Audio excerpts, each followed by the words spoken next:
a woman by the name of Bujayd radiallahu ta'ala anha. She's one of those who gave allegiance to the Prophet sallallahu alaihi wasallam early on. She was an Ansari woman. And the Ansar had that beautiful spirit. Giving, selfless spirit. That's what they're praised for in the Quran. And she said, Ya Rasulullah, Inna rajula la yaqumu ala babi. That a man comes and he stands at my door. A poor person comes to my door. And I don't have anything to give him. What do I do? The Prophet ﷺ says to her, he says, even if you don't have in your house, illa dhilfan muhraqa, which is literally a burnt sheep's foot. Like, what value is a burnt sheep's foot to a person? He's saying if that's the only thing you can find in your house, then the Prophet ﷺ said, put it in his hand. Put it fi yadihi. Put it in his hand so that he doesn't leave your home empty-handed. SubhanAllah, if that's all you have to offer in this situation, is that you could go and you could find a burnt sheep foot. Just don't let someone come to your door with their hand open and then you send them away empty-handed. That it wouldn't be good for you.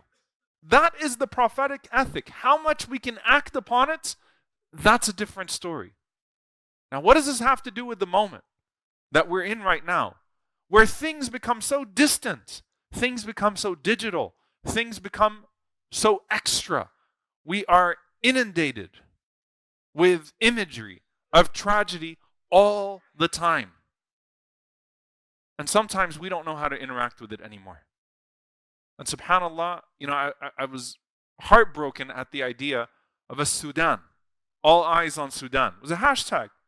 Because no one's even had their eyes on a Sudan throughout this entire tragedy of devastation.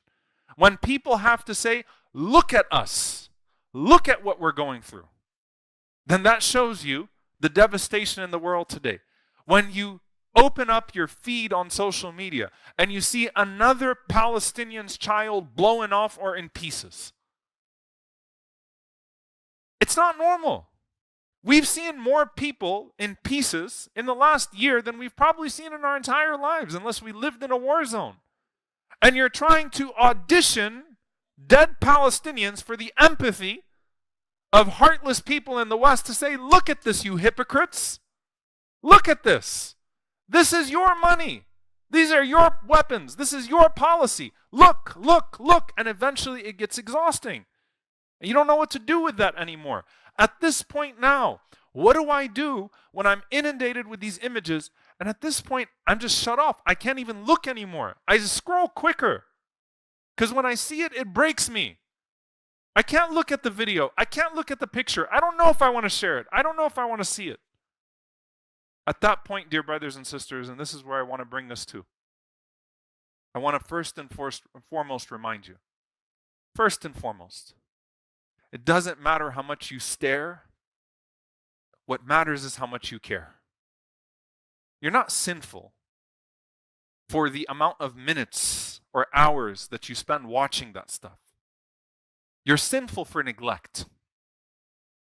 And so it's not that Allah Azza wa Jal will hold you to task for how many minutes you spent looking.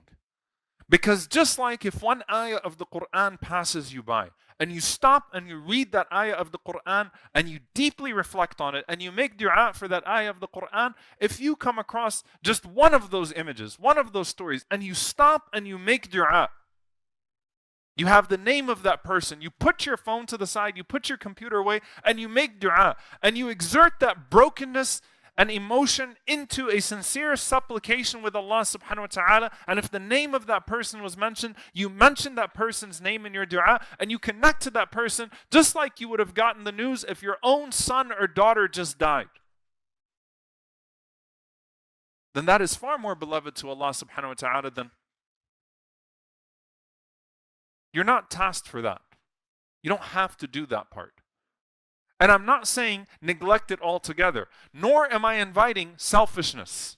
Look, there is a reality here that it's important for us to consume of it what is necessary to activate us and to spread awareness. But you're not tasked with a certain amount here.